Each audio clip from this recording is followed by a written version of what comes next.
देखिए, आपका इन्वेस्टमेंट को अगर आप इजीली, फ्लेक्सिबल और स्मार्ट तरीके से करना चाहते हैं तो फिर म्यूचुअल फंड के अंदर एसआईपी यानी सिस्टमेटिक इन्वेस्टमेंट प्लान के थ्रू आप कर सकते हैं। क्योंकि देखिए नॉर्मली क्या होता है ना, हम अपने लाइफ में बहुत बिजी रहते हैं, जॉब को लेके, पर्सनल लाइफ को लेके, फैमिली को लेके। तो ऐसे में देखिए स्टॉक मार्केट में इन्वेस्ट करना और स्टॉक मार्केट को चेक करते रहना ये हमसे नहीं होता है। तो ऐसे में देखिए एसआईपी आपके लिए सबसे बेस्ट तरीका है जहाँ पे आप अपना इन्वेस्टमेंट प्लान कर सकते हैं। क्योंकि देखिए इसके अंदर ना तो आपको ज़्यादा टाइम की ज़रूरत होगी और ना ही आपको ज़्यादा नॉलेज की ज़रूरत होगी। तो फिर चलिए आज इस वीडियो के अंदर मैं आपको बताऊंगा एसआईपी क्या है और एसआईपी करने का बेनिफिट्स क्या होता है और एसआईपी कितने टाइप के होते हैं। नमस्कार, मैं विजय कुमार, बिजनेस कंसल्टेंट। अब देखिए सबसे पहले देखते हैं एसआईपी क्या है। एसआईपी का फुल फॉर्म क्या होता है? Systematic investment plan. यानी एसआईपी एक ऐसा इन्वेस्टमेंट स्ट्रैटेजी है जिसकी मदद से आप म्यूचुअल फंड के जरिए स्टॉक मार्केट के अंदर इन्वेस्टमेंट कर सकते हैं और ये पैसा म्यूचुअल फंड के अंदर आप हर महीना थोड़ा थोड़ा करके इन्वेस्टमेंट कर सकते हैं। यानी देखिए ये रकम 500 भी हो सकता है, 1000 भी हो सकता है, उससे ज़्यादा भी हो सकता है, डिपेंड ऑन आप कितना अमाउंट से शुरुआत करना चाहते हैं। यानी देखिए आप चाहे तो 500 से भी शुरुआत कर सकते हैं, जो कि हर महीना एक फिक्स तारीख को आपकी बैंक अकाउंट से डिडक्ट होता जाएगा और आपका मनपसंद का म्यूचुअल फंड स्कीम में चला जाएगा। यानी हर महीना म्यूचुअल फंड के जरिए रेगुलरली स्टॉक में इन्वेस्टमेंट करने को एसआईपी कहते हैं। अब देखिए एसआईपी करने का बेनिफिट क्या है। देखिए सबसे पहला जो बेनिफिट आपको मिलेंगे वो है कि आप एक डिसिप्लिन सेविंग करने लग जाओगे। यानी हर महीना एक फिक्स तारीख को आपकी बैंक अकाउंट से पैसा निकल के अपने आप चुने हुए फंड में चला जाएगा। और दूसरा बेनिफिट देखिए कन्वीनियंस। देखिए एसआईपी को ना आप एक ईएमआई की तरह समझ सकते हैं, क्योंकि एसआईपी में क्या होता है, एक फिक्स तारीख को आपके अकाउंट से पैसा डिडक्ट हो जाती है और इसके लिए आपको कहीं जाना और कुछ खर्चा करना नहीं होता है, बल्कि आपको एक सिर्फ डेट डिसाइड करना होता है और उसी डेट पे पैसा अपने आप आपके अकाउंट से डिडक्ट होकर आपके द्वारा चुने हुए फंड में चला जाता है। और इसके लिए आपको क्या करना है, अपने बैंक अकाउंट में ऑटो डेबिट ऑप्शन को एनाबल करना होता है। और तीसरा देखिए पावर ऑफ कंपाउंडिंग। देखिए जितना जल्दी आप शुरुआत करेंगे और जितने लंबे समय तक आप इन्वेस्टमेंट के साथ बने रहेंगे उतना ज़्यादा आपको पावर ऑफ कंपाउंडिंग का बेनिफिट्स मिलेंगे और आपका एक बड़ा सा कर्पस बनेगा। देखिए पावर ऑफ कंपाउंडिंग के अंदर जब आप इन्वेस्टमेंट करते हो ना, शुरुआती में आपको शुरुआती अमाउंट बहुत छोटा दिखता है, परंतु जैसे जैसे आपका टाइम पीरियड बढ़ता जाएगा और आप इन्वेस्टमेंट के साथ बने रहेंगे तो फिर पावर ऑफ कंपाउंडिंग का मैजिक आपको देखने को मिलेगा। क्योंकि देखिए यही चीज़ ना एसआईपी के अंदर होता है, क्योंकि एसआईपी के अंदर जो रिटर्न आता है ना, ये डिपेंड करेगा आप कौन सा फंड को चुनते हो और उस फंड के अंदर आप कितना इन्वेस्टमेंट करते हो और उस इन्वेस्टमेंट के साथ आप कितने लंबे समय तक बने रहते हो। यानी देखिए जितना ज़्यादा आप इन्वेस्टमेंट करेंगे उतना ज़्यादा आपको रिटर्न मिलेंगे, परंतु जितना लंबे समय तक उस इन्वेस्टमेंट के साथ आप बने रहेंगे उतना ज़्यादा आपको रिटर्न मिलेंगे। यानी पावर ऑफ कंपाउंडिंग का बेनिफिट आपको मिलेंगे। तो चलिए कुछ एग्जांपल मैं आपके सामने लेता हूँ अलग अलग टाइम पीरियड को लेके। और जो लंबा टाइम पीरियड है, यानी जब आप लंबे समय तक इन्वेस्टमेंट के साथ बने रहते हैं, उसमें पावर ऑफ कंपाउंडिंग का क्या मैजिक है वो भी हम देखेंगे। तो चलते हैं एसआईपी कैलकुलेटर पे। सपोज देखिए आप मंथली 3000 इन्वेस्टमेंट कर सकते हैं और एक्सपेक्टेड रिटर्न रेट मान के चलिए 12% और टाइम पीरियड यानी 15 साल तक आप एसआईपी में इन्वेस्टमेंट करते रहेंगे। अब देखिए इन 15 सालों में आपका इन्वेस्टेड अमाउंट कितना होगा, 5,40,000 और एस्टिमेटेड रिटर्न कितना होगा 12% के हिसाब से 9,73,000 समथिंग। और टोटल वैल्यू हमें कितना मिल रहा है, देखिए 15,13,000 समथिंग हमें मिल रहा है।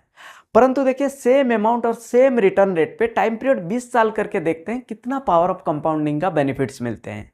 देखिए 20 सालों में आपका इन्वेस्टेड अमाउंट कितना हो रहा है, 7,20,000 और एस्टिमेटेड रिटर्न देखिए 12% के हिसाब से 22,77,000। यानी आपका इन्वेस्टेड अमाउंट से लगभग 3 गुना ज़्यादा आपको रिटर्न मिल रहा है। और टोटल वैल्यू देखिए 29,97,000 आपको मिल रहा है, यानी करीब करीब 30 लाख के आसपास आपको मिल रहा है। यानी जैसे ही आपने टाइम पीरियड को बढ़ाया तो आपको देखिए 3 गुना ज़्यादा रिटर्न मिल रहा है। तो फिर और हम टाइम पीरियड को बढ़ा के देखते हैं हमें कितना रिटर्न मिलते हैं। देखिए सेम अमाउंट और सेम रिटर्न रेट पे टाइम पीरियड हमने 25 साल किया तो रिटर्न देखिए टोटल इन्वेस्टेड अमाउंट कितना होगा, 9 लाख और एस्टिमेटेड रिटर्न देखिए 12% के हिसाब से कितना होगा, 47,92,000। यानी लगभग आपका जो इन्वेस्टेड अमाउंट है उसका 5 गुना से भी ज़्यादा। और टोटल वैल्यू देखिए 56,92,000। अब देखिए 25 साल तक आप इन्वेस्टमेंट करते गए और आपको रिटर्न मिल रहा है लगभग 57 लाख।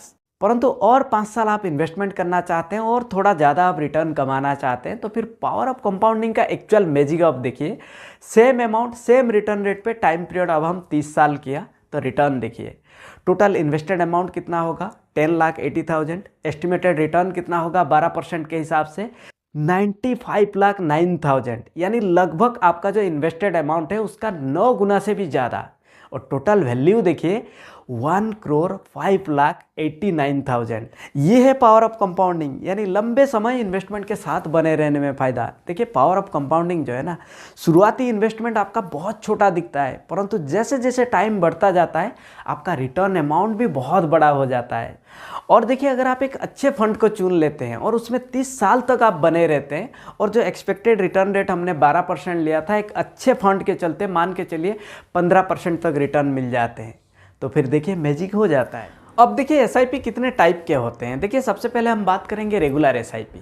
इसके अंदर क्या होता है, एक pre defined amount regular interval पर एक फिक्स पीरियड के लिए इन्वेस्ट किया जाता है। सपोज देखिए आप 5,000 इन्वेस्टमेंट करेंगे हर महीना 1 साल के लिए एक पर्टिकुलर स्कीम पे, तो ये होता है रेगुलर एसआईपी। और दूसरा देखिए परपेचुअल एसआईपी। ये देखिए रेगुलर एसआईपी के समान है, यानी pre defined amount regular interval पर इन्वेस्टमेंट करेंगे, परंतु इन्वेस्टमेंट का कोई फिक्स पीरियड नहीं होता है।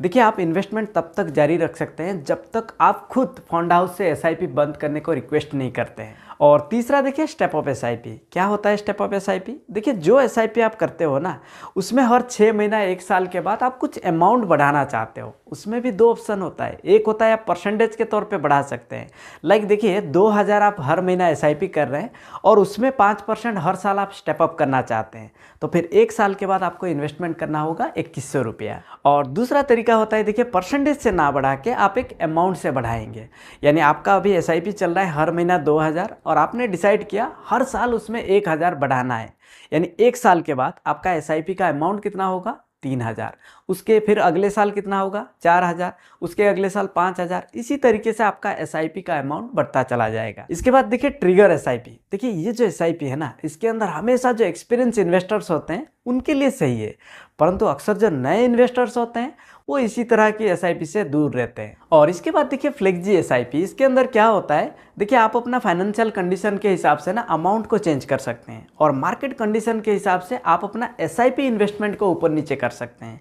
यानी अगर मार्केट ऊपर जा रहा है तो आप अपना इन्वेस्टमेंट को कम कर सकते हैं, अगर मार्केट नीचे जा रहा है तो फिर आप अपना इन्वेस्टमेंट को बढ़ा सकते हैं। और फाइनली देखिए मल्टी एसआईपी। मल्टी एसआईपी यानी एक ही एसआईपी के माध्यम से आप फंड हाउस की मल्टीपल स्कीम में इन्वेस्टमेंट कर सकते हैं।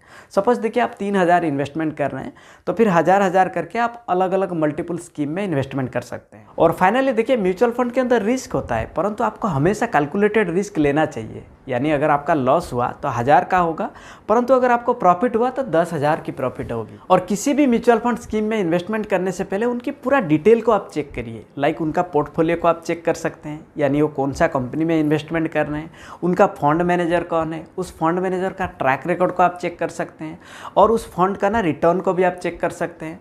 और इसके अलावा देखिए जो सबसे महत्वपूर्ण है एक्सपेंस रेशियो और एग्जिट लोड। ये सारी चीज़ों को देखने के बाद आप किसी भी म्यूचुअल फंड के अंदर इन्वेस्टमेंट करिए। अगर आपको ये वीडियो पसंद आया तो लाइक करिए, शेयर करिए और इस चैनल को सब्सक्राब कर दीजिए। तब तक के लिए मैं विजय कुमार आप सभी लोगों को हृदय की गहराइयों से बहुत बहुत धन्यवाद।